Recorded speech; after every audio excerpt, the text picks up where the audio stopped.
Salut, c'est Lucille. Hello, c'est Laetitia. Alors en ce moment, on est dans une phase un petit peu misandre et donc... En ce moment, comme si c'était nouveau. C'est le printemps. Notre misandrie s'est réveillée, un peu comme les petits bourgeons dans les arbres. Et du coup, on a eu, en échangeant, une idée de sujets qui pourraient avoir l'air misandre, mais qu'on va quand même évidemment toujours justifier, parce qu'on justifie toujours nos sujets, on n'est pas juste misandre gratuitement. Les hommes qui ne savent pas baiser, le font-ils exprès ? C'est un vaste programme parce que en fait la question de pourquoi ça m'est venu ce sujet, c'est parce que j'étais sur internet et il y a eu des ouin-ouin, on va les appeler comme ça, les fameux ouin-ouin, qui disaient oui mais bon du coup vous pouvez pas nous reprocher de pas être très bon parce que du coup il y a l'expérience qui compte et donc si on n'a pas eu beaucoup d'expérience parce qu'on est un petit peu moche ou qu'on correspond pas aux standards, on n'est pas des tchads, du coup vous pouvez pas nous reprocher de pas savoir faire les choses. Et donc, je me suis dit, c'est marrant, j'avais jamais pensé à cette problématique comme ça. C'est-à-dire toute leur histoire de misère sexuelle parce qu'ils n'ont pas de valeur sur le marché des femmes, de l'hétérosexualité. Il y a dans les trucs un peu qui peuvent vous dire que vous êtes en train de parler à masculiniste, il y a plusieurs choses, c'est-à-dire la théorie des 80-20, que toutes les femmes sont attirées par 20% des hommes et que les 80% autres sont malheureux parce qu'ils ne correspondent pas à nos standards, qui sont en fait les standards des hommes, c'est pas les nôtres, et qui justifient du coup l'espèce de colère qu'ils ont parce que du coup ils font partie des 80. Et puis la question de l'hypergamie. Quand vous voyez ce mot-clé dans une conversation sur Internet, vous savez que vous êtes en train de parler à un mascu. L'hypergamie, c'est une théorie comme quoi les femmes ne couchent et ne sont en couple qu'avec des hommes qui vont leur apporter quelque chose au niveau social. Donc un mec qui gagne plus cher sa vie, un mec qui est beau, un mec pour faire des enfants qui seront génétiquement supérieurs, parce qu'évidemment, on ne pense qu'à ça. Nous sommes Elon Musk. Il faut croire. Donc voilà. C'est réjouissant. Donc ça, c'est vraiment des théories mascu. Je fais cette petite parenthèse est donc fermée. Et donc, il y avait des hommes. Mais en fait, deuxième parenthèse que j'ouvre. Vas-y. Voilà, je vais ouvrir des parenthèses. Aujourd'hui, je suis comme ça. Pendant longtemps, les féministes se sont battues contre le cliché de l'homme qui violait dans une allée sombre. Le fameux inconnu qui t'attaquait de nuit dans une allée sombre et que les viols se passaient comme ça. C'est l'imagerie populaire qu'on en avait. Et on a depuis déconstruit cette imagerie populaire en mettant des statistiques et la réalité des faits. Et bien là, c'est un peu pareil. Quand je dis un mascu, quand on dit un incel, par exemple, c'est pas juste un gars qui va... on a l'image un peu très South Park du mec en obésité morbide qui est devant son ordi et qui a jamais vu une femme de sa vie. Eh bien, figurez-vous, vous serez étonnés, d'ailleurs, parce qu'on vient de vivre un raid de harcèlement sur le physique récemment. Ce sont des gentils Cédric, Julien, Mathieu. Ce sont des mecs qui ont entre 25 et 60 ans. Ce sont des mecs qui ont un travail, qui ont parfois une femme, qui ont parfois des enfants et qui sont insérés dans la société. C'est-à-dire que, en l'occurrence, d'ailleurs, il y a les statistiques qui expliquent le nombre de jeunes hommes qui ont des références masculinistes. Je crois que c'était de l'ordre de 30% qui consommaient ce genre de contenu. Et en l'occurrence, ça concerne maintenant tout le monde. Voilà. Donc, encore une fois, on déconstruit cette histoire du gars tout seul chez lui qui donc n'a jamais touché une femme de sa vie et tout machin. C'est beaucoup de gars. En fait, et vous les connaissez, c'est vos collègues de travail, c'est vos cousins, potes, c'est vos potes, parfois c'est votre mec, et voilà, donc il faut pas minimiser ça. Et donc du coup, je voyais cette théorie-là d'un peu de ces gars-là qui étaient en train de dire bah oui, mais bon, nous on est frustrés parce que vous pouvez pas nous reprocher de pas être des bons coups parce que on sait pas faire, on peut pas, on n'a pas d'expérience, machin. Et j'avais trouvé ça intéressant comme idée parce que ça se débunk en à peu près 3 secondes. Voilà. Oui. Donc on va faire l'épisode entier dessus, vous inquiétez pas, on va vous l'expliquer en long, en large et en travers. Du coup, moi, ma première, c'est... il y a une tendance, je sais pas pourquoi, à estimer que les femmes ont la science infuse sur certains sujets. Donc a priori, on a la science infuse, on est LV2, machine à laver dès la naissance.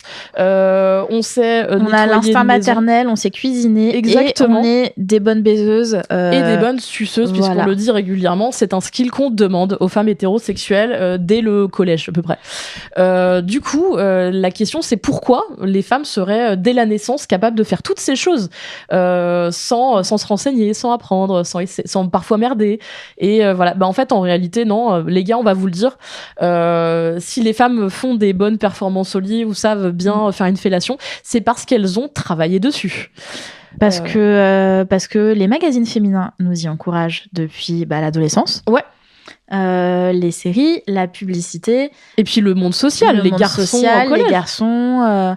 voilà, hein. Je sais que moi, dès l'adolescence, il y avait des trucs d'apprendre à sucer une banane dans les toilettes du collège pour être sûr de pouvoir faire des fellations quand viendrait le grand jour. Parce qu'il fallait savoir le faire, il fallait pas s'étouffer. En fait, il y avait des trucs comme ça, c'est qu'on te disait il faut pas s'étouffer. Voilà, faut apprendre à faire des gorges profondes. C'est ça, faut y prendre du plaisir. Comme il y avait un truc, moi j'ai grandi avec la peur d'être une étoile de mer. Ouais. Qui est un truc que t'entends encore une fois dès le collège, c'est-à-dire avant que ta vie sexuelle vraiment active commence. On te dit ah mais non, mais elle c'est sûr c'est une étoile de mer. Les étoiles de mer c'est le pire. Et donc du coup ça t'oblige à performer la sexualité dès que t'en as l'occasion en te disant il faut que je fasse tout et très bien pour ne pas être une étoile de mer. Alors il faut pas non plus être une actrice porno. Non, parce qu'il faut trouver l'équilibre entre la vierge et la putain. C'est ça. Mais bon, du coup, ne croyez pas qu'on a la science infuse de cette affaire. Et puis pareil, dans la suite de ce genre de débat, les mecs te disent ah oui mais de toute façon les meufs elles sont nulles au lit. En réalité, elles couchent avec plein de gens parce qu'elles ont un privilège physique. Oui. Mais de toute façon, c'est l'homme qui fait tout. C'est ça, exactement. J'ai un mec qui m'avait sorti ça une fois. Il m'avait dit c'est beaucoup plus facile pour les meufs parce que elles ont même pas besoin d'avoir envie, un peu de lubrifiant et c'est tout. Eh ben super. Et j'étais là en mode je ne sais pas si tu te rends compte à quel point c'est toxique et c'est de la culture du viol de dire ce genre de choses. Bah, déjà ouais. Enfin, si tu fais ça, si tu pratiques ça au quotidien, c'est du viol. Voilà. donc non. Et puis en plus c'est quelqu'un qui du coup n'a jamais été pénétré de sa vie, c'est-à-dire que là je vais parler de l'anal en l'occurrence. La personne qui reçoit en anal, c'est extrêmement physique, extrêmement prenant au niveau psychologique, au niveau encore physique, au niveau machin. Donc jamais tu peux dire que quelqu'un qui reçoit en sodomie est une personne passive par exemple. Bien sûr. Est une étoile de mer. Ça n'est pas possible. Donc voilà. Et puis du coup moi c'est pour ça qu'il y a eu ce courant féministe où on parlait plus de pénétration vaginale mais de circlusion pour mettre en avant le fait que la personne qui recevait aussi du coup il y a un truc qui la pénètre était active. Parce qu'en fait, c'est pareil, on te dit la même chose. On te dit de pas être une étoile de mer, mais par exemple, moi, j'ai appris très très vite, très très tôt dans mon adolescence, qu'il fallait contracter son périnée, alors que je savais même pas ce que c'était qu'un périnée, pour créer des sensations au gars. On était sur ces délires-là. Et ça, c'est des trucs qu'on t'apprend, encore une fois, t'es petite. Moi, tu vois, j'étais en train de me faire la réflexion. Je pense que j'ai appris à faire une gorge profonde sur des objets avant de savoir ce que c'était que le clitoris. Bah, tu m'étonnes. Mais moi, j'en ai jamais entendu parler du clitoris. J'en ai entendu parler 1000 ans après. J'en ai entendu parler vite fait dans mes cours de biologie sur l'appareil T'as été chanceuse, sexuel, moi, j'ai appris à quoi ça ressemblait un stérilet, tu vois. J'avais ma prof de SVT féministe. Ta j'ai fameuse, eu la chance. On la salue encore une fois. On la crédite dans un épisode sur 2. Mais bravo, madame. Et c'est là qu'on voit à quel point l'éducation sexuelle, c'est très très important au collège et au lycée. D'ailleurs, c'est techniquement légalement obligatoire. Mais voilà, nous, c'est vrai qu'on avait ce truc où en soirée de pyjama, t'avais toujours quelqu'un qui lançait viens, on apprend à sucer sur le manche d'une brosse à cheveux ou d'une banane. Et comment tu fais pour embrasser tu mets ta main comme ça et tu t'entraînes, etc. Ton bras à l'intérieur de ton bras. Ouais, nous, on faisait sur l'intérieur de la main. Aussi. Parce qu'il faut mettre de la langue mais pas trop, faut pas baver, faut savoir pencher la tête du bon côté. Alors que moi j'ai jamais vu, et peut-être que là peut-être que tous les mecs vont nous répondre en disant mais si machin, j'ai jamais vu un de mes camarades garçons dire j'ai peur de pas savoir faire un cuni. Alors moi j'en ai eu pour le coup. J'ai eu quelques potes qui sont venus me poser des questions et pareil je me suis dit wow, il y a un manque d'informations à ce niveau-là parce que je me rappelle d'un pote au lycée qui m'avait posé la question, qui m'avait dit est-ce que c'est vrai que je dois dessiner l'alphabet avec ma langue? Bah oui, parce qu'on apprend des conneries, évidemment. Et j'étais là en mode, alors non, tu peux faire beaucoup plus simple. Après, je pense que moi, j'avais aussi ce truc, c'était connu que j'étais la meuf bisexuelle qui se tapait des meufs. Et du coup, j'avais... T'étais la sachante. J'étais la sachante, genre j'étais la meuf qui pouvait apprendre au mec à bouffer une chatte. Donc t'avais cette vulnérabilité, mais du coup moi j'ai l'impression qu'avec mes copines filles on en a parlé toute la journée de toutes ces questions-là, c'est-à-dire effectivement sucer, comment faire, machin et tout. Fallait surtout pas dire qu'on avait essayé plus que les autres. Entre meufs il y avait aussi ce truc de pas vouloir être la salope de la bande, mais moi j'étais la salope de la bande. En fait moi aussi. Et du coup chez les garçons il y avait ce truc effectivement de très pressurisant en réalité, parce que la façon dont ils exprimaient ça c'était du coup par des trucs négatifs éducatif, encore une fois. Donc, ne pas être l'étoile de mer, être une bonne suceuse, machin et tout. Et donc, c'était très complexe et ambivalent. Mais du coup, dès le collège, on apprend aux jeunes filles à se poser la question de leur performance sexuelle potentielle et de leur savoir sur cette question. Et les filles, entre elles, c'est ce que tu disais, font des tests avec des objets, font des tests sur leur propre corps ou embrassent les copines. On faisait des tests entre nous. Bien sûr. Et du coup, c'était vraiment pour ne pas mal performer avec les garçons. Pareil, il y avait une honte à ce que ce soit la première fois. Fallait que c'est pas l'air d'être la première fois, mais moi j'ai jamais eu ça. Ah si, nous c'était vraiment au contraire, il y avait ce truc de c'était bien c'était même encore mieux vu si tu faisais ta première fois avec quelqu'un dont c'était la première fois aussi, parce que du coup il y avait moins la pression. OK. Eh bien écoute, j'ai pas vécu ça de mon côté. Là-dessus, j'ai peut-être eu de la chance, je sais pas. Mais parce que moi j'avais fait ma première fois avec une fille avant de faire ma première fois avec un garçon, et du coup le mec en question m'avait dit non mais ça va, c'est une fille, ça compte pas. Encore une fois, c'est croyances. Parce qu'il n'y avait pas eu de pénétration, donc forcément ça compte pas. C'est des vieilles croyances, des vieilles croyances non, parce qu'il y a encore plein de gens qui partent du principe que le sexe lesbien n'a pas de valeur. Voilà, n'a pas de valeur. Par contre, il donne plus de plaisir statistiquement, donc posez-vous des questions. Voilà. Mais c'est vrai que du coup, tous mes premiers rapports avec des mecs, moi, ont été assez décevants. Peut-être parce que j'avais connu le sexe lesbien avant. Oui, j'avoue. Alors, c'est à la fois un truc incroyable, et je suis très heureuse pour toi que ce soit arrivé, et ça fait plaisir d'entendre ça. Et en même temps, je me dis, c'est une malédiction pour toutes tes fois suivantes. Disons que j'ai commencé ma vie sexuelle avec un orgasme, avec une meuf, et qu'ensuite, je pense que j'ai attendu... J'ai perdu ma virginité. J'ai couché pour la première fois avec un mec à 17 ans. Et je pense que j'ai eu mon premier orgasme avec un mec à 21 ans. Ouais, ça m'étonne pas. Donc ça fait quand même 4 ans de mauvais sexe. Parce que c'était objectivement pas du bon sexe. Tu peux avoir du bon sexe sans avoir d'orgasme. Voilà, il faut le dire aussi, l'orgasme n'est pas la finalité de la sexualité. C'est cool si ça arrive. Mais en l'occurrence, tu peux aussi avoir du plaisir. Voilà. Et là, c'était pas le cas. Là, c'était 4 ans sans avoir de cuni, sans vraiment avoir de mec qui s'intéressait à où était mon clitoris. Alors que je pouvais le remontrer. Pour le coup, maintenant, j'étais au courant. Tu savais. Je savais où il était. Je savais comment m'en servir. C'est, grosso modo, le sexe, c'était fellation-pénétration. En fait, ce qu'on doit dire aussi, c'est que du coup, à cette période-là, chez les jeunes garçons, il y avait ce truc donc du coup de pression chez les jeunes filles, et vraiment c'était de la blague mais grasse, puis des réflexions permanentes. Et eux, les garçons, ce qu'on leur donnait comme information et ce qu'ils se donnaient entre eux aussi comme information, c'est le clitoris est introuvable et les femmes n'ont pas d'orgasme ou de façon extrêmement minoritaire, donc c'est même pas la peine d'essayer. Et je trouve que dès le départ, en fait, le jeu est flingué, puisque du coup, on leur dit c'est trop compliqué, c'est une licorne à la con, machin, c'est introuvable. Alors et donc, du coup, n'essayez même pas. C'est pas si difficile à trouver un clitoris. Je pense que j'ai jamais pas trouvé un clitoris. C'est ça. Je pense que vraiment, je pense que c'est un peu. Alors, je vous le dis, techniquement. Ça, par exemple, ça, c'est un débat intéressant aussi. C'est-à-dire, qu'est-ce qui se passe dans la tête des hommes? Et pourtant, moi, j'ai plein de retours de potes qui sont sur Tinder, qui couchent encore avec des hommes, qui disent ils ont réussi à faire 1 heure de sexe sans trouver le clitoris. Et donc, ça pose la question de est-ce qu'ils vraiment ils font exprès?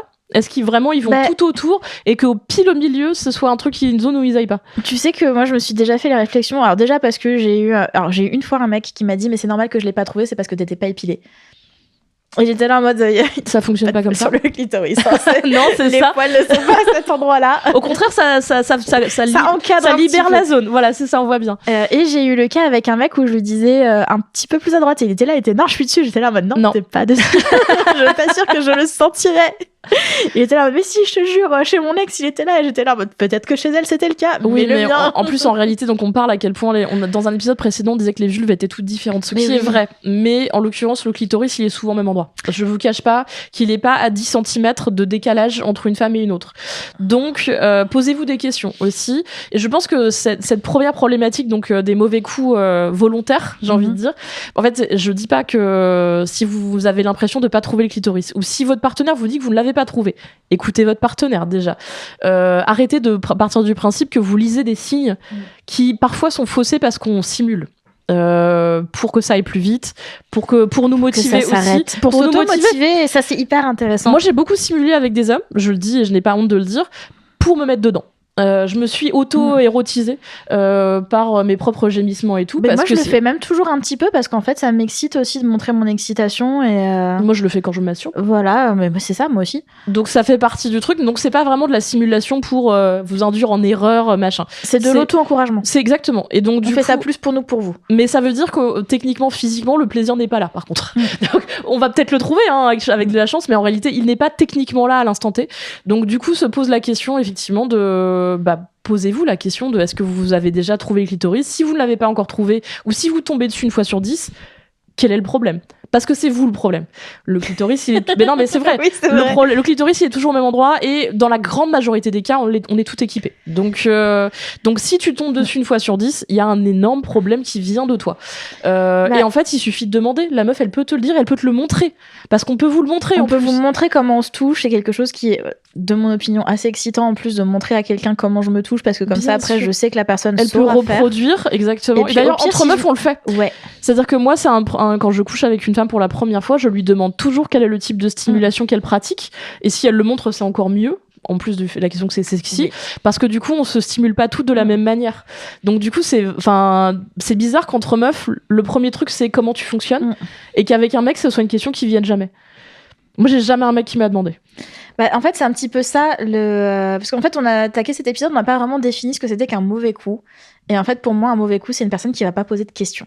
Déjà. Et la question, je n'entends pas la question de est-ce que t'as joui qui arrive à la fin, comme un cheveu sur la soupe. Si tu as besoin de demander si j'ai joui, la réponse est non. C'est ça. Partez du principe que si vous avez besoin de le demander, généralement, c'est que la réponse est non. Donc attention aussi avec cette question de la simulation, parfois vous croyez qu'on a joui, mais en fait non. Voilà. Mais il y a ce truc de demander est-ce que je suis au bon endroit ? Est-ce que je dois continuer comme ça ? Est-ce que tu veux que j'aille plus vite, plus doucement, plus fort, moins fort ? Est-ce que tu as besoin d'une stimulation interne, externe en même temps ? Est-ce que tu veux que je mette mes doigts ? Est-ce que tu veux que je mette ma langue ? Est-ce que tu veux que je mette autre chose ? Et puis il y a un truc aussi, c'est que là du coup on parle de stimulation du clitoris direct, mais il y a aussi plein de femmes pour lesquelles la stimulation du clitoris direct est trop violente. Oui. Et donc du coup elles préfèrent être autour. Et donc là c'est tant mieux parce que comme vous le trouvez pas, vous savez au moins le trouver autour. Mais du coup posez la question. Et c'est vrai que du coup cette histoire de mauvais coup, c'est vraiment un truc pareil. On vous a appâté avec cette question, mais en vrai il y a plein de du coup la non communication c'est déjà ça. Oui. Et puis le non effort. Moi, je tiens à le dire, j'ai l'impression que ça a été défini encore une fois par des féministes, ça a été théorisé, mais aussi calculé, la charge sexuelle est un vrai truc qui existe. Il y a un livre, en l'occurrence, co-signé par Clémentine Gallo et Caroline Michel, qui est très bien sur la question, sur ce que ça coûte aux femmes, la charge sexuelle. Donc je redéfinis la charge sexuelle, c'est en fait la charge mentale de la sexualité. Donc ça passe par l'épilation, la contraception, le côté, la lingerie, s'il y a besoin de lingerie, et en fait aussi la formation. Et les femmes, tout au long de leur vie, vont être en formation continue, en réalité, sur toutes les pratiques. D'ailleurs, on le voit dans les journaux féminins, quand il y a des nouvelles tendances sexo, les femmes lisent sur le sujet. C'est-à-dire que vous allez avoir la tendance du BDSM, c'est déjà les femmes qui la portent, mais aussi qui vont se renseigner dessus. Et pas seulement, enfin, il y a 1000 trucs. Et c'est globalement, vraiment, on se forme en continu sur la sexualité. C'est pour ça que la question de la soi-disant passivité des femmes au lit, moi, c'est un truc qui m'énerve, parce que rien que le fait de se renseigner, c'est une preuve de non-passivité. Et il y a aussi un élément, si vous êtes en train de coucher avec une femme et qu'elle a effectivement les bras en croix dans le lit, c'est effectivement comme avec ton exemple du gars dont tu parlais, elle n'a pas envie d'être là. Voilà, donc si vous avez ce truc de l'étoile de mer et tout machin, vous êtes probablement en train d'agresser sexuellement cette personne. Et en réalité, une femme qui a envie de... Il y a des pillow princess, il y a des femmes qui ont envie d'être le dos sur le matelas et qu'on leur donne du plaisir. Ça ne veut pas dire qu'elles sont passives, ça n'est pas de la passivité, mais en l'occurrence, si elle a l'air d'être en train de regarder le plafond, de dissocier, et que tout son corps est tendu, même d'ailleurs, techniquement, son entrée, son vagin... c'est qu'il y a un problème. Posez-vous cette question-là. C'est pas juste elle qui a un mauvais coup, c'est que vous êtes en train de l'agresser. Et ça, c'est une façon de voir le truc que les mecs ne voient pas. Non. Et qui est dangereuse. Et qui est méga toxique. Parce que du coup, ils se disent, ah, mais du coup, voilà, elle nous reproche de pas performer. Parce qu'en fait, aussi, la question de la performance, elle est marrante. Donc là, c'est un truc que je n'ai pas noté quand j'ai préparé cet épisode. Mais il y a aussi énormément de femmes qui veulent sortir de la pénétration. Ou qui, en tout cas, se posent la question de la sortie de la pénétration. Ou de rapports sexuels qui ne sont pas pénétratifs directement, pénis dans vagin. Et au contraire, quand tu parles à des gars hétérosexuels, hétéronormés, ça m'est arrivé récemment, tu sentais que la question de la bandaison, de la longueur de la tenue de la bandaison ou aussi de la pénétration était primordiale encore. J'ai l'impression que c'était un truc que nous on avait déconstruit moi aussi, dans le féminisme. Je pensais, et pour en avoir discuté avec un pote récemment, c'était ça, et il me disait ouais mais moi à chaque fois que j'ai une nouvelle partenaire j'ai peur de pas bander. J'étais là en mode et au pire on s'en fout, t'as des doigts, t'as une langue, je te connais, tu as une collection de sextoys qui est plus grande que la mienne, en plus t'as de quoi faire. Et c'est un truc sur lequel il y a vraiment un travail à faire là-dessus aussi. C'est que, en fait, au début, je parlais effectivement donc du coup de la pensée masculiniste, mais la pensée masculiniste, elle est délétère pour les femmes, mais elle est aussi délétère pour les hommes. Et donc cette espèce de vision là hyper manichéenne du monde, où encore une fois les femmes veulent se taper que 20% des gars, que il y a une sorte d'injustice dans le rapport entre les femmes et les hommes, que du coup les gars qui se disent ça font donc partie de cette espèce de fausse masse des 80%, et donc ils ont l'impression que le monde leur doit quelque chose, de la sexualité, de l'attention, les femmes vraiment ne les aiment pas. Toutes ces pensées négatives, en fait, elles sont vraiment néfastes, et que du coup, si tu te remets en question et que tu deviens une meilleure personne, jamais t'auras ces problèmes-là de toute façon. Et sexuellement, c'est un peu le même problème. C'est-à-dire qu'il y a vraiment une différence, là, pour le coup, je trouve majeure entre les femmes et les hommes, et là, on est en dehors de la question du militantisme, c'est qu'une femme, elle va se remettre en question tout le temps. Si son partenaire a pas réussi à jouir à l'issue du rapport, s'il a l'air de se faire chier, si elles font un truc qui est moins réussi sur la fellation par exemple, elles vont s'en vouloir, mais vraiment 3 milliards. Je le sais parce que c'est mon cas, mais je sais que c'est le cas de beaucoup de femmes. Oui. Tu te remets en question perpétuellement. Si t'as l'impression de pas être assez bien épilé, pas assez bien maquillé, encore une fois, si le mec même ne bande pas de façon optimale, tu vas te dire que c'est de ta faute. Oui, mais parce qu'on a été éduqués comme ça, et on a beau essayer de le déconstruire. C'est très très dur à déconstruire. Voilà, si une femme ne jouit pas, c'est sa faute. Si un homme ne jouit pas, c'est la faute de la femme. Bien sûr, mais même dans notre pensée à nous, je vous le dis, vraiment. Oui, parce qu'on est éduqué comme ça en fait. On est éduqué à voir nos corps comme des machines à donner du plaisir et pas comme des machines à prendre du plaisir. D'ailleurs, techniquement, on va vous dire un truc qui est assez vrai en l'occurrence, c'est que c'est parfois difficile pour certaines femmes de jouir, puisque du coup, il y a une pression à jouir. Bien sûr, on se met tellement la pression. Donc déjà il y a cette pression à jouir, et en plus donc parfois on n'a pas l'occasion d'expérimenter notre propre corps. On l'a dit dans plusieurs épisodes, mais moi j'ai l'impression que j'ai master le corps des hommes avant de master mon propre corps. Bien sûr. Et donc c'est le cas de beaucoup de femmes en réalité. Encore une fois, on nous dit du coup comment un pénis fonctionne, comment le faire bander, comment le faire jouir, comment le masturber, avant de savoir nous-mêmes nous toucher en fait. Mais et puis même ça se retrouve dans le porno, parce que on voit plus souvent des femmes qui font jouir des hommes que des hommes qui font jouir des femmes. Lucille, comme moi, on a beaucoup travaillé sur des thématiques autour de la pornographie. On en a bouffé du film porno, clairement. Pour notre consommation personnelle comme pour notre consommation professionnelle. Et effectivement, généralement, tu vois la femme jouir pendant la pénétration. Même si elle s'auto-stimule parfois, et tu sais quoi, etc. Elle jouit même pas forcément, elle squirt. Oui. C'est un peu la façon dans les films porno classiques. Alors là, on parle de films porno mainstream, on parle pas de ceux militants, bien sûr, qu'on va être ceux qu'on va consommer pour notre propre plaisir.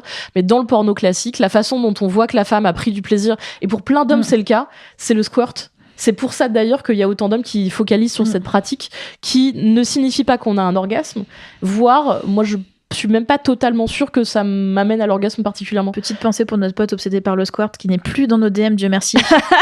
Big up. Et non mais en vrai il y a un vrai truc lié au porno effectivement là-dessus, parce que c'est un truc visuel, alors qu'une femme qui jouit c'est pas un truc visuel, pas comme une éjaculation. Bien sûr. Alors d'ailleurs, en fait, nous, en tant que journalistes sexo, on sait aussi l'éjaculation est décorrélée de l'orgasme. Bien sûr. Chez énormément d'hommes. Mais encore une fois, c'est des choses sur lesquelles il faut qu'on continue d'apprendre au fur et à mesure. Mais comme les hommes n'en parlent pas eux-mêmes.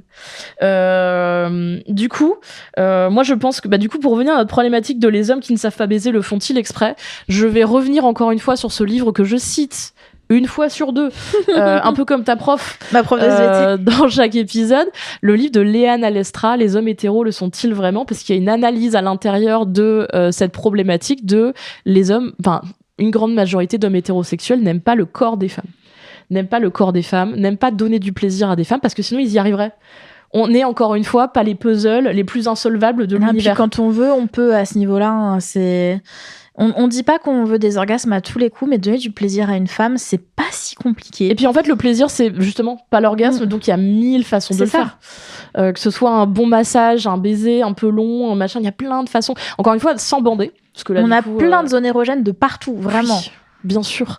Et puis bah du coup la masturbation, mais même si c'est pas un truc que vous voulez aborder de façon frontale ou directe ou parce que ça vous fait flipper de pas y arriver, dites-vous que déjà nous on se pose tout le temps la question de on va pas y arriver, mais bon. Admettons que vous ayez un peu plus peur que nous, je sais pas pourquoi, mais ok. Le fait est qu'il y a plein de manières de nous stimuler pour prendre du plaisir, que ce soit par les seins, par les oreilles, par toutes nos zones érogènes, les pieds. On parlait des massages aussi, Oui, les aisselles, les aisselles. mettez-vous aux aisselles. Mais en fait, c'est Ça, une on a question. énervé plein de mecs avec cet épisode d'ailleurs qui nous disaient oui, bah moi j'aime bien Moi les je le aisselles, fais. voilà. Bah, j'étais là genre bah ok, Félicitations. ouais, not all Mais c'est men. quand même pas forcément dans la norme. entre Surtout guillemets, on le donc, précisait dans l'épisode, ça concernait le sexe hétérosexuel et donc effectivement pas certains fétichistes. Félicitations à vous si vous faites partie du truc et que vous donnez du plaisir à vos femmes comme ça. Bravo mais si le vous aimez les aisselles, vous avez bien raison. Félicitations, mais du coup vous êtes minoritaire, on va pas non plus se mentir. Du coup donc dans le livre de Léana Lestra, elle se pose cette question-là effectivement de quand tu parles avec des hommes, ce qu'ils recherchent c'est du coup des femmes extrêmement minces avec des gros seins. Oui. Une sorte de magie du corps qui ne fonctionne pas du tout comme ça, qui est donc épilé ou quand même pas trop poilu, et puis bah du coup qui n'a pas trop de marque. Il y a ce truc qui revient souvent sur Twitter récemment. Sur les vergetures, où il y a des photos de femmes qui ont des vergetures parce qu'elles viennent d'avoir des enfants et tu vois des commentaires de gars les uns après les autres, beau, pourtant. alors que c'est magnifique, et des commentaires de gars les uns après les autres qui disent ah vraiment ça m'étonne pas, ça me dégoûte, ça m'étonne pas que son mec soit parti après, qui veut coucher avec ça, bah désolé, enfin je veux dire bah déjà, enfin moi je trouve que les vergetures c'est méga sexe, partout sur le corps d'ailleurs, il y a un côté un peu léopard, tu vois, un peu côté marbre, tu sais. Et ouais, c'est splendide, et puis un corps ça vit quoi. Et bah c'est ce qu'on disait sur l'épisode sur les fétiches, en réalité il y a une impression chez toi comme chez moi, mais je pense que quand on en parle aussi c'est le cas, que quand tu couches avec des femmes et des lesbiennes, des femmes qui aiment les femmes, des femmes saphiques, t'as l'impression que toutes les zones de ton corps, mais même celles sur lesquelles t'aurais des complexes, celles sur lesquelles t'as pas des perfections absolues, tu vois, eh bien il y a un vrai amour et un désir en face que ton corps devient vraiment un temple du plaisir, qu'on ne vit pas chez les hommes. Moi, je sais que bah là, par exemple, je sais que techniquement, et là, on l'a vu d'ailleurs sur les critiques sur notre physique qu'on a vu sur Internet, on ne correspond pas. Moi, j'ai pas de problème à baiser personnellement, moi toi non plus. J'ai l'impression que du coup, pour tous ces hommes, bah du coup, on est trop grosse. J'aurais peut-être les seins qui tombent trop, des vergetures, un petit ventre, machin. On serait pas épilé aux bons endroits ou pas du tout pas assez épilé. Désolé, pardon. Et tous ces trucs-là. Et donc oui, on correspond plus aux standards hétérosexuels qui sont méga aliénants, qui sont complètement cons et qui posent la question beaucoup basés sur des images assez pédophiles aussi de femmes imberbes, menues. Exactement. Et donc qui posent la question de est-ce que les hommes aiment vraiment le corps des femmes, et donc les femmes à tous les moments de leur vie, avec tout ce qu'on vit et tout machin, bah pour l'instant, nous n'avons pas de preuve de cette affirmation. Donc les hommes hétéros, on ne dit pas qu'ils sont gays. C'est-à-dire que le titre du livre, c'est les hommes hétéros, le sont-ils vraiment ? Ça ne veut pas dire que les hommes hétéros sont en réalité gays. Mais le livre le dit, les hommes hétéros n'aiment pas les femmes en majorité. Et moi, vraiment, plus j'y réfléchis, plus je trouve que c'est extrêmement vrai, quoi. Et alors c'est marrant parce qu'en ce moment, il y a des photos qui tournent beaucoup sur Twitter de corps de mecs avec la légende « On sait très bien avec quel type de corps nos femmes vont nous tromper ». Et t'as vraiment un mec qui est ultra sec, ultra musclé, un mec qui est musclé mais voilà, pas sans être ultra sec, un mec un peu chubby et un mec qui est gros. Et alors c'est quoi la réponse ? Et vraiment tous les mecs sont persuadés que le fantasme ultime des femmes c'est le corps ultra musclé, alors machin et tout. Pas du tout. Alors et t'as toutes les nanas qui répondent non. Alors parce qu'il y a un truc aussi, on me disait vous posez pas la question et vous posez pas les questions. Mais il y a aussi cette problématique de vous nous écoutez pas quand on parle. Et donc quand il y a ces trucs là qui sortent, toutes les meufs disent je regarde un mec qui est trop musclé, ça veut dire qu'il passe son temps à la salle et c'est pas intéressant. Ça nous intéresse pas, ça nous excite pas. Moi un mec qui passe 8 heures par jour à la salle, ça n'a pas d'intérêt. Non, puis même enfin moi je sais ou qui mange que du blanc de poulet. Enfin t'imagines cette vie de merde. Bon, moi j'ai aucune envie de sortir avec Thibaut InShape, un respect Thibaut mais je veux dire vraiment ça m'excite pas. Et donc c'est marrant parce que pour les mecs dans leur imaginaire toutes les meufs font là ah putain Thibaut InShape. Et non désolé, non, je veux dire pas du tout. Et on leur dit en plus, donc du coup dans ces threads là les meufs répondent. Ça je suis sûre que c'est le cas. Ils disent bah non pas du tout, au contraire le mec un peu chubby, on y va. Croit pas. Moi c'est vrai que ça à l'époque où je sortais avec des mecs, j'aimais les chauves, j'aimais les gros, j'aimais parfois les mecs musclés aussi, ça dépendait un petit peu de mon humeur, tu vois, globalement j'aimais tout. Moi j'ai toujours aimé la diversité des corps, je trouve ça fascinant de pouvoir découvrir un nouveau corps, etc. Mais du coup, j'ai jamais compris cette obsession qu'avaient les mecs à se dire les femmes n'aiment que les corps musclés. Et encore une fois, c'est une bonne façon pour eux de se dédouaner et de se dire de toute façon, je peux faire ce que je veux, je peux être un connard parce que je ne serai jamais aussi bien que Chad. C'est ça. Le fameux Chad avec son corps musclé, ses cheveux blonds et ses yeux bleus. Et c'est ce que et en fait, ça alimente aussi une haine des femmes, puisque du coup, il y a ce sentiment de les femmes vont forcément vers ce type de profil, ce qui est encore une fois 1000 fois faux. Et du coup, c'est une vraie incompréhension, quoi. Donc, messieurs, écoutez-nous déjà, merde, et ensuite parlez-nous. Parce que du coup, posez des questions, intéressez-vous. En fait, c'est la question de l'intérêt. C'est donc, ça. Moi, la réponse à la question, donc les hommes qui ne savent pas baiser, et ils sont nombreux, le font-ils exprès ? Ma réponse, c'est oui. Oui. Voilà, je vous le dis, ma réponse, c'est oui. Parce que je pense que il y a ce fameux débat là sur le clitoris. Je vous jure, quand j'ai recommencé à coucher avec des femmes, j'ai eu plusieurs phases dans ma vie, mais il y a une phase où j'ai recommencé à coucher avec des femmes après avoir été avec des hommes pendant longtemps. Et en fait, j'avais peur de pas trouver le clitoris. Et je me disais, peut-être j'ai eu de la chance jusque-là. Et donc, peut-être qu'en recouchant avec des femmes ou en ayant des one night stands, des trucs comme ça, je me suis dit, peut-être tous les hommes qui trouvent pas, en fait, c'est peut-être la majorité de la vie. Peut-être le clitoris, en fait, on le trouve pas facilement. C'est comme le vélo. Hein. Et ça m'a fait flipper. Déjà, c'est comme le vélo. Et puis, en fait, ça m'a fait vraiment flipper de me dire, si tous les hommes les trouvent pas, c'est que vraiment, ça doit être difficile finalement. Et que j'ai juste eu de la chance avant. Et en fait, non, encore une fois, c'est pas le cas. Donc, ça veut dire que vous faites pas d'efforts de ce côté-là. Sur la question des zones érogènes, sur la question des sextoys. Tu parlais de ton ami qui, en l'occurrence, en avait beaucoup, mais c'est rare. En réalité, la personne qui a le plus de sextoys, qui a investi, qui s'est renseignée, qui a été machin, c'est les femmes. Donc pareil, posez-vous des questions sur cette problématique. Généralement, en tout cas à nos âges, parce que c'était pas forcément le cas quand j'étais plus jeune, je le sais, on sait comment se faire jouir. Donc juste regardez-nous, demandez-nous. N'ayez pas peur qu'on utilise des objets, ils ne sont pas là pour remplacer vos sacro-saints pénis. Et parfois on n'a juste pas envie d'en utiliser aussi, hein, c'est ok. Bien sûr. Mais voilà, si vous vous intéressez vraiment à notre plaisir, laissez-nous faire. On vous montre une fois, deux fois, et après, normalement, vous aurez pigé la mécanique. En plus, chez la plupart des... En fait, le truc, c'est qu'on n'attend rien de vous parce que vous êtes tellement nuls depuis des générations que nous n'attendons plus rien. Donc... Waouh. Non, c'est un peu vrai. Donc, du coup, quand t'as un date Tinder avec un gars, je pense aujourd'hui, tu te dis, j'ai gagné au loto si le gars trouve ton clito, déjà. Ou si il va te faire un cuni, parce qu'en plus, on a vu qu'a priori, c'est extrêmement rare que pour un plan cul Tinder, les gars se penchent sur cette question-là. Félicitations à ceux qui le font. Hein. C'est le minimum syndical, les gars. Mais bon, du coup, donc il y a ce truc-là, et donc faites comme nous aussi. Formez-vous. C'est-à-dire que on vous demande pas d'aller mimer des clitos sur votre main, je sais pas, pour faire genre vous apprenez à faire un cuni sur la main, tu vois. Il y a plein de façons d'apprendre. En l'occurrence, moi j'ai sorti un truc parce que je trouve ça intéressant. Là, on parle de comptes sexos sur Instagram. Il y a plein de personnes hyper formées, en l'occurrence, avec des diplômes qui proposent du contenu pour apprendre des choses. Je pense au compte Discutons. Au compte de Merci Beaucoup, qui justement en ce moment est en train de sortir toute une série de vidéos de pédagogiques, masterclass et de vidéos pédagogiques et de guides. Donc faites que ce soit pas qu'un truc que les meufs sur lequel les meufs investissent, faites-le aussi. Et puis il y a Macha s'explique et WeTu qu'on lançait vendredi nuit, avec des choses, en plus tutos, avec des tutoriels. Donc en fait là on est sur vraiment du pratico-pratique, du concret pour apprendre des choses. Et pareil, encore une fois, il y a pas que les meufs qui ont besoin d'apprendre à sucer, c'est aussi aux mecs d'apprendre à faire des cunis. Bien sûr. Et puis il y a l'expérience. Donc il y a aussi la question de si t'essayes jamais, tu vas jamais t'améliorer.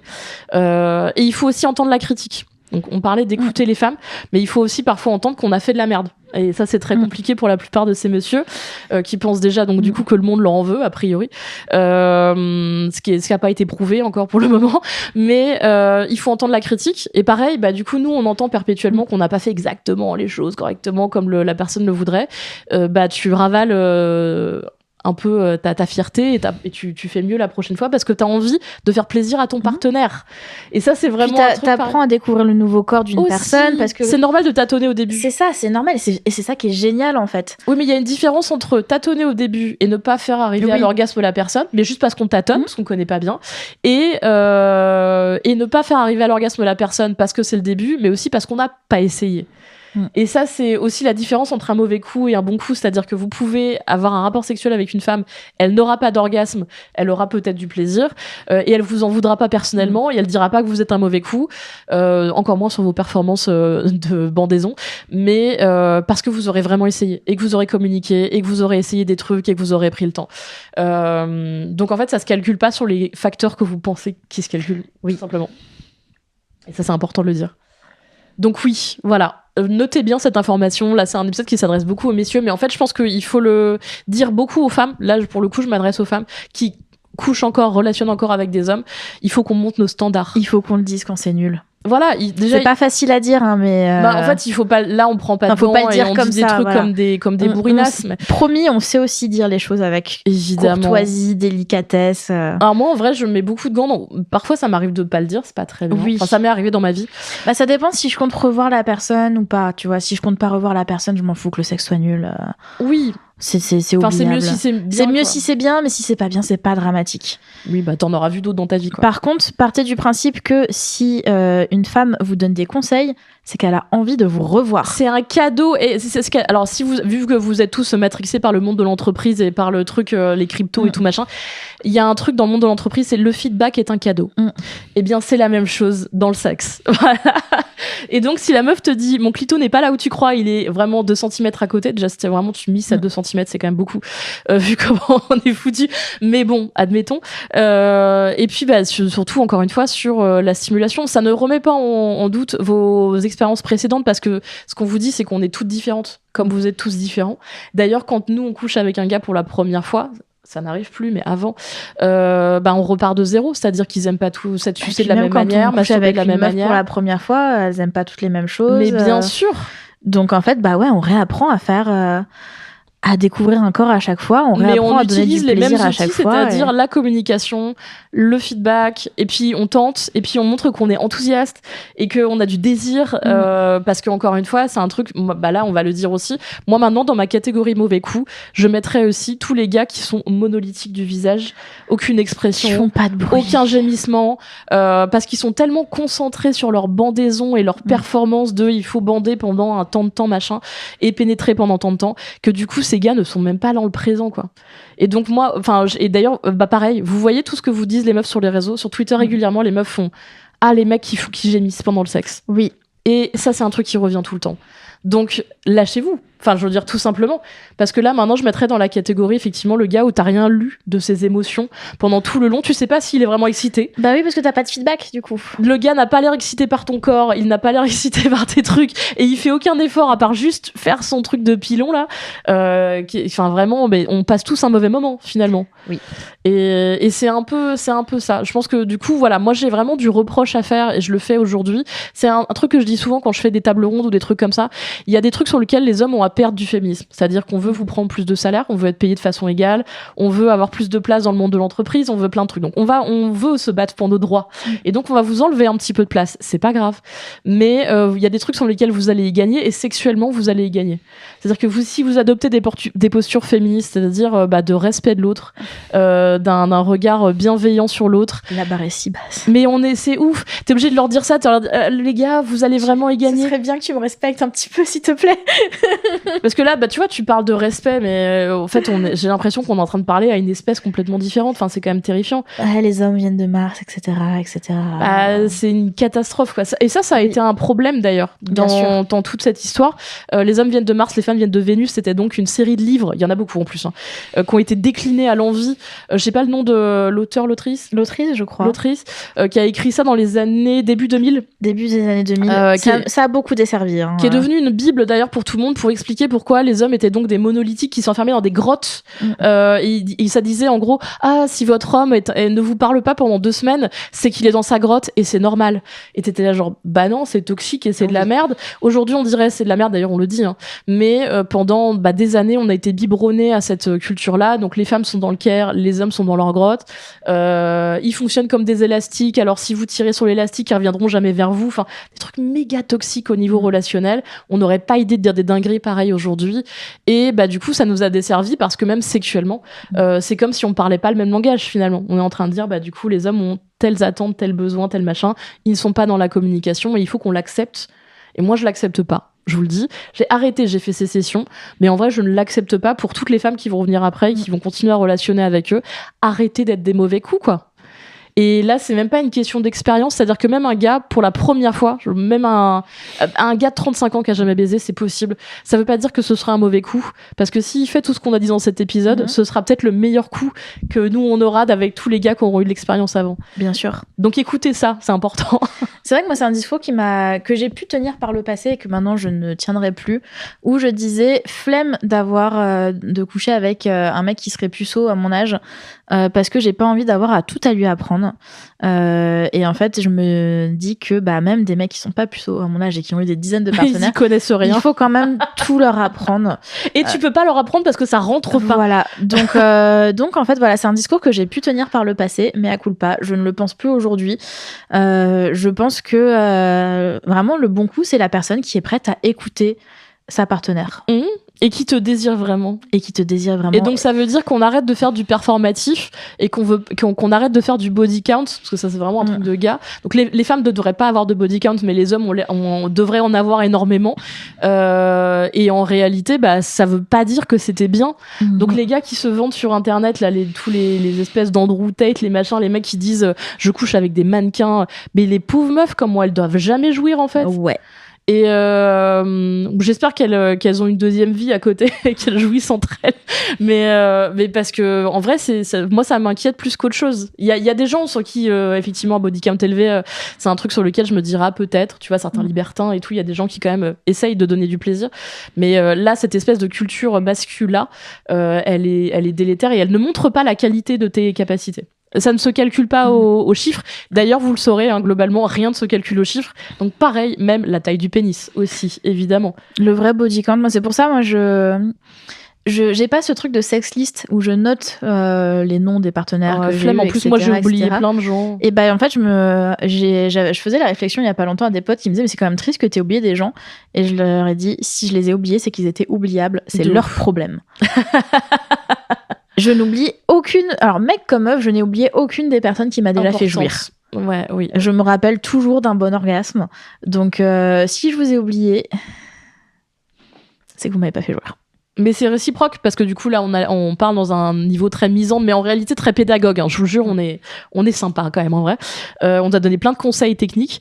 Le fait est que c'est possible pour nous aussi, c'est-à-dire que du coup la réponse là, j'imagine en amont, la réponse des masculins ça va être mais du coup ça veut dire que vous estimez que vous êtes des bons coups, du coup peut-être c'est sûr il y a des gars qui ont couché avec vous et en fait c'était nul. Sans doute. Oui, en fait, parce qu'avant qu'on déconstruise tout ça, il s'est passé des années, c'est ce qu'on dit, que du coup, moi, j'arrivais pas à jouer pendant le rapport, mais toi aussi, parce que du coup, c'est pareil. Donc du coup, tu donnes moins à l'autre personne quand t'as pas de plaisir. Donc oui, éventuellement, on a parfois été les mauvais coups de l'histoire. C'est normal et c'est bien de l'admettre. Et on s'en est jamais caché surtout. Non. Et donc du coup peut-être qu'il y a des personnes qui nous ont oubliés et tant mieux, enfin je veux dire c'est pas grave. Grand bien leur face, hein. Voilà, c'est ça, c'est pas grave, c'est comme ça. Mais par contre du coup maintenant après toute cette déconstruction, et c'est là que c'est l'avantage d'avoir un peu de l'expérience, moi aujourd'hui j'estime que je suis un excellent coup pour peu importe la personne avec qui je vais coucher. En fait on vous le dit, moi aussi je vous le dis très sincèrement, en dehors de je suis peut-être un peu moins dans le performatif, c'est-à-dire à essayer que ce soit parfait comme expérience, quasiment en travailleuse du sexe du truc. J'ai quelque chose à rendre à la personne, mais en réalité, je pense que je vais tout faire pour qu'on passe un bon moment. C'est ça, et puis on va communiquer avant, après, pendant. Maintenant, je fais des blagues pendant le sexe, c'est mon nouveau truc. Donc en plus, vous allez avoir. J'adore me marrer pendant le sexe. Vous allez avoir un one-woman show pendant le. Il y a des gens que ça déstabilise un petit peu. Ouais, mais alors moi, dans ces cas-là, c'est des mauvais coups pour moi parce que j'aime bien les gens qui sont prêts à se marrer un peu pendant le sexe. Au bout d'un moment, je m'excuse parce que je fais putain. Mais après, des fois, la vanne est tellement bonne que du coup, t'es obligé de la sortir. Mais... Désolée, pardon. Mais bon, du coup, vous avez une full expérience. C'est-à-dire que, et puis moi, maintenant, c'est aussi lié aussi à des moments. C'est-à-dire que il y a plus le plan cul pour le plan cul. Il y aurait un peu de bouffe avant ou une petite dégustation d'un truc à boire avant, pendant, petit massage. C'est ça. Et en fait, le truc dure plus longtemps et tu prends plus de plaisir. Maintenant, moi, je suis vraiment dans le temps donné. Ouais. Et donc, le rapport sexuel pour moi, il a du sens dans toute cette espèce de truc. Donc, c'est pas techniquement un date, un truc, un machin et tout. Non, c'est juste la full expérience. C'est ça. Et donc maintenant, pour moi, c'est ça. Et donc du coup, prenez exemple de ça aussi, c'est-à-dire pensez une full expérience. Et que c'est pas que des sextoys et de la lingerie. Oui, un bon plan cul. C'est aussi, vous avez prévu un petit plat que vous avez fait mijoter 3 heures avant et ça fait trop plaisir. Voilà, c'est la petite discussion, c'est les câlins et les papouilles qui vont venir avant et après. C'est ça, c'est le débat sur la playlist de la soirée, c'est vraiment se faire chier pour l'autre personne, mais dans le bon sens, et que ce soit réciproque. Parce que dites-vous qu'en fait, la meuf, elle va toujours se faire chier. C'est sûr. Vous serez jamais au niveau où elle se sera emmerdée précédemment avec ce truc. Moi, j'aimerais bien arriver au niveau d'Ovidie, tu sais, dont on parlait dans un épisode précédent, qui maintenant dit fuck it, je fais plus d'efforts. Moi, je sais pas faire ça. Moi non plus. Mais et en plus, j'aime faire des efforts pour les gens qui moi méritent. Aussi. Et du coup, ça, c'est un truc que vous pouvez prendre de nous. Faites des efforts, quoi. S'il vous plaît. Et des efforts, ça veut pas dire passer 7 heures à la salle et manger des blancs de poulet et gober des œufs, quoi. Ça n'a aucun intérêt comme effort. Faites des efforts en ayant une conversation intéressante, en nous posant des questions sur notre journée. En ayant des draps propres. En ayant des putains de draps propres. Et du lubrifiant. La barre à base d'eau. Tellement basse. Des capotes sans latex. Lavez-vous les mains et les ongles. Des capotes tout court, parce que j'ai envie de dire, déjà, c'est une base. Lavez-vous les mains plusieurs fois, parce que pareil, sexe, incroyablement sexe. Le bon coup se lave les mains plusieurs fois pendant le sexe. Et il y a plein de trucs comme ça. Puis brossez-vous les dents. Le bon coup a des mouchoirs et une bouteille d'eau sur sa table de nuit aussi. Exactement. Parce que ça déshydrate de jouir. Et puis le bon coup après le sexe, il te dit tu devrais aller faire pipi. Oui. Notez cette information. Non, mais c'est vrai. Enfin, je veux dire, c'est vrai. Et donc, c'est vraiment des trucs qui font la différence. C'est des vrais trucs qui font la différence. Et donc, en plus, le truc, c'est que j'ai l'impression qu'on l'a dit 1000 fois. C'est-à-dire qu'on le dit sur les réseaux sociaux. Et pas que nous. Il y a plein de femmes qui le disent. On vous raconte toutes ces expériences-là. Et en fait, j'ai l'impression que ça ne monte pas au cerveau. Donc, vraiment, allumez votre cerveau pour une fois. Et faites l'effort de nous écouter parce que vous faites des films sur notre versant de l'histoire, quoi. Faites l'effort de devenir des bons coups, c'est pas si difficile. Et dites-vous qu'il y a un truc qui est en train de se passer, il y a un vrai switch. C'est-à-dire que de moins en moins de femmes sont prêtes à accepter votre médiocrité. C'est un vrai truc. Moi, je le vois dans le milieu militant, mais pas seulement. Il y a de plus en plus de femmes qui laissent tomber les hommes ou qui, parfois, qui font du célibat choisi. Donc, en fait, des incel femmes, sauf qu'elles sont beaucoup moins toxiques que vous. Elles vivent juste leur meilleure life. Des meufs qui vont devenir lesbiennes ou qui vont être bisexuelles pratiquantes mais qui vont se concentrer sur les femmes. Il y a vraiment toute une problématique qui se passe là de dire on fait sécession qui est pas juste de notre côté à nous dans un milieu militant radical mais en réalité sur des meufs qui sont juste saoulées parce qu'elles en peuvent plus, quoi. Essayez par exemple d'en discuter avec vos grands-mères. En vrai, de leur dire... Là, on est en train de passer un step, c'est-à-dire que t'es en train de dire, messieurs, allez parler avec votre grand-mère de cul. Alors, pas de parler forcément de cul, mais de leur demander si jamais votre grand-mère est célibataire ou malheureusement veuve ou quoi, demandez-lui si elle a envie de refaire sa vie. Et il y en a plein qui disent non. Qui vont vous répondre, à mon âge, j'ai plus envie de m'emmerder avec un mec. Ou qui disent, j'ai tellement attendu pour être enfin seule et du coup, maintenant, je suis seule et je suis contente. Donc il faut pas croire. En fait, c'est le truc, c'est qu'on est. En fait, du coup, dites-vous que nous qui avons élevé 2 machines à laver, qui savons faire le ménage, faire à manger, faire du care, avoir des groupes de copines et savoir entre nous avoir la sororité, on n'a pas besoin de vous. Et on a de moins en moins besoin de vous. Et le switch qui est en train de se passer, c'est qu'on est vraiment en train de se rendre compte qu'on est autonome. D'ailleurs, l'invention du womanizer vous a fait bien du mal. Oui. C'est pas la seule, mais du coup, le développement qu'on commence à faire d'ailleurs sur notre sexualité et les standards qu'on est en train de mettre, qui sont pas déconnants, c'est le minimum syndical, font que du coup, vous avez besoin de suivre, quoi. Et donc, c'est vrai que c'est vraiment primordial pour les années à venir si vous avez l'intention d'avoir des relations et de relationner avec les femmes, ou vous allez devoir vous trouver d'autres choses, quoi. Et je pense qu'on va terminer cet épisode sur ces bonnes paroles parce qu'on a déjà un peu traité le sujet en long, en large et en travers. C'est ça, mais en vrai, tu vois à quel point je suis passionnée. On avait beaucoup de choses à dire. Mais toi aussi, effectivement. Et du coup, en tout cas, vraiment réfléchissez, laissez maturer, homme ou femme, dans l'hétérosexualité encore ou dans la pratique de l'hétérosexualité, maturez ce qu'on vous a dit. Là, on vous parle comme les grandes sœurs. Vraiment, on est passé par là, on a pris nos décisions. Il y en a plein d'autres, il y a plein d'autres chemins qui sont possibles, mais vraiment montez vos standards pour les femmes et faites un effort pour les hommes, parce que vraiment, là, techniquement, vous n'êtes pas à la hauteur. Et du coup, c'est positif pour la suite, c'est-à-dire que ça peut paraître très violent à entendre, mais en réalité, là, ce qui nous attend, si vous faites cet effort-là, il est très cool. Un monde où il y aura plein de plaisir pour tout le monde. Pensez-y. Et sur ces bonnes paroles, on vous rappelle que Laetitia et Lucille présentent Être un bon baiser, mode d'emploi. est un podcast TDA Prod, produit et réalisé par Benjamin Septemours et enregistré chez Madame Chat. On est sur toutes les plateformes d'écoute, on est sur tous les réseaux sociaux, on est sur YouTube. Et n'hésitez pas à nous donner vos petits tips pour être des bons coups. Attends, j'ai encore une parenthèse finale. Dites-vous que, messieurs, les fameux bons coups là, le peu de mecs qui font du coup un petit plat, un truc, un machin, un massage des pieds, eh bien on se refile vos numéros. C'est vrai. Et donc c'est un vrai truc, c'est-à-dire qu'un gars qui est vraiment un bon coup authentique, comme on vous l'a dit pendant cet épisode, eh ben ces gars-là, ils ont vraiment plein d'opportunités. Donc notez cette information, on se refile les bonnes adresses. Et on vous retrouve dans 2 semaines pour un nouvel épisode. À très vite. À bientôt.